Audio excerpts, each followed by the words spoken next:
नमस्कार दोस्तों, मैं अमित खरे आप सभी का कसक एन यू एपिसोड 10 में स्वागत करता हूं और उम्मीद करता हूं कि आप सभी स्वस्थ होंगे, सुरक्षित होंगे और इस पैंडेमिक के दौर में अपने आप को और अपने परिवार को बहुत सेफ रखे होंगे। ये आज हमारे साथ जुड़े हैं कवि अजय ओजस्वी, जो निवाड़ी एमपी से हैं, वीर रस के कवि हैं, बहुत अच्छा पढ़ते हैं। आज खून में रवानगी दौड़ेगी इनको सुन के। अभी कवि ओजस्वी शायद साहब को नेटवर्क उनका बुलाता हूँ। फंस रहा है, इस वजह से वो हाँ, नहीं मैं अभी सुन समझ पा रहा रहे हूँ। हैं। कवि अजय ओजस्वी जी, वीर दिया सुनाए। प्रणाम करता हूं मैं मां भारती को। प्रणाम करता हूं उन तमाम देश के शहीदों को जो नक्सली हमले में भारत मां की रक्षा के खातिर शहीद हो गए।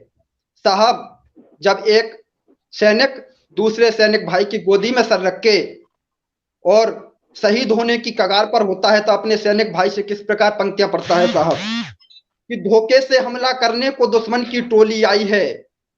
धोखे से क्या बात। हमला करने को दुश्मन की टोली आई है। ना झुकने दिया मैंने तिरंगे को, सीने पर गोली खाई है।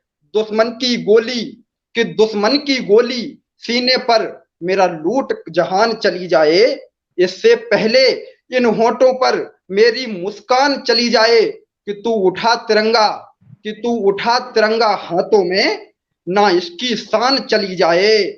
मैं कर लूं नमन तिरंगे को, फिर बेशक जान चली जाए।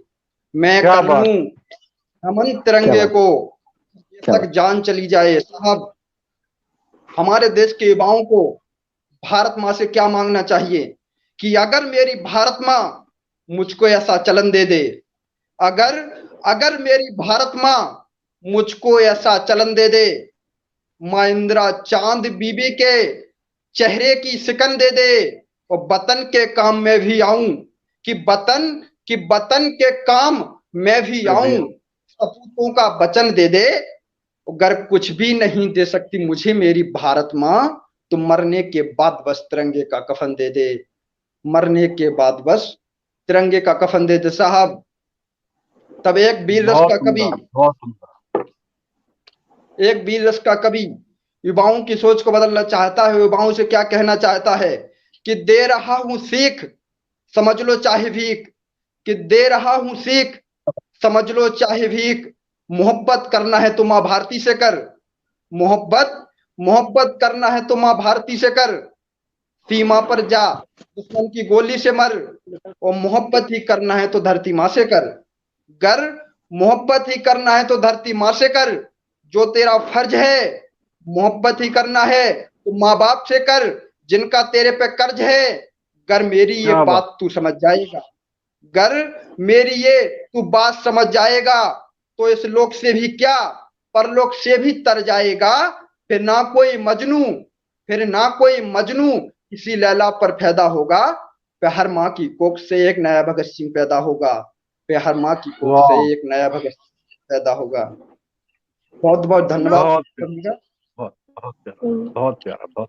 अब साहब, किसी महान शख्स के द्वारा, किसी महान व्यक्तियों के द्वारा आवाज उठाई जाती है कि हमारे देश के युवा केवल हकला शाहरुख खान और अमिताभ बच्चन के वीडियो देखने में लगे हुए हैं। तब मैं यूं देश के महान व्यक्तियों से कहना चाहता हूं कि भारत माता को, कि भारत माता को उखाड़ने की बात करें, ऐसे लोगों का प्रयास बदल देंगे जी।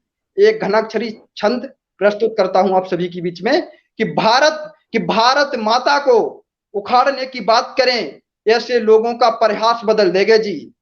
माता के आंचल को, कि माता के आंचल को रौंदने की बात करें, ऐसे पुत्रों को 50 बदल देंगे जी। कि माता के आंचल को रौंदने की बात करें, ऐसे पुत्रों को 50 बदल देंगे जी। और जिस देश में रहें, जिस देश में रहें उसे काटने की बात करें, ऐसे जिंदा लोगों को हम लाश बदल देंगे जी। कि ऐसे जिंदा लोगों को हम लाश बदल देंगे जी। और एक बार विश्वास करके देखिए हम विवेकानंदों पर, सच कहते भारत का इतिहास बदल देंगे जी। कि सच कहते वाह, भारत का इतिहास बदल देंगे। बहुत सुंदर, साहब, बहुत सुंदर।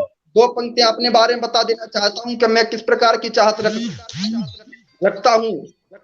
कि देशभक्ति जोश में, कि देशभक्ति जोश में मौत के आघोष में हंस के कदम धरने का ख्वाब देखता हूं मैं। क्या साहब, बात। ये 2 पंक्तियां मैं अपने बारे में सुनाना चाहता हूं कि देशभक्ति जोश में, मौत के आघोष में हंस के कदम धरने का ख्वाब देखता हूं मैं, और बदन पर तिरंगे का कफन जो उड़ाया जाए तो 100 बार मरने का ख्वाब देखता हूं मैं। ये 100 बार वाह। मरने का ख्वाब देखता हूं मैं। आखिरी 2 पंक्तियां, इन 2 पंक्तियों के साथ विदाई लूंगा। तब पढ़ना चाहता हूं साहब कि हमें क्या नहीं चाहिए कि 100 की, अमित भैया जी थोड़ा गौर फरमाइएगा जी आखिरी 2 पंक्तियों पर, जी, स्वागत है, कि स्वागत। 100 की सच्चाई, कि 100 की सच्चाई सार, 100 की सच्चाई सार हमको दे ना सके, कि 100 की सच्चाई सार हमको दे ना सके, ऐसा अखबार हमको नहीं चाहिए, और बेरोजगारों को रोजगार दे ना सके, ऐसी सरकार हमको नहीं चाहिए, ऐसी क्या बात। सरकार बहुत हमको उम्दा, नहीं चाहिए। बहुत जय हिंद, बहुत उम्दा, जय बहुत उम्दा।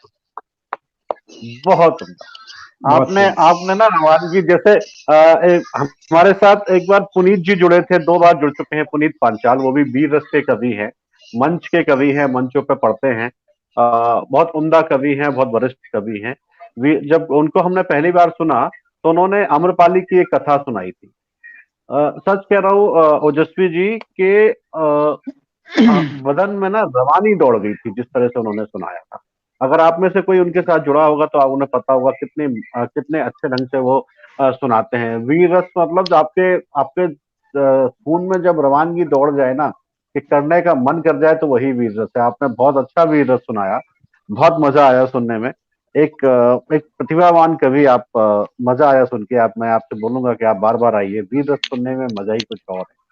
और बहुत अच्छा मजा आ गया। मेरे पास वर्ड नहीं है आपके लिए और कुछ कहने के लिए। मैं क्या बोलूं, आई एम जस्ट निशब्द हो चुका हूँ इस समय। बहुत प्यारा।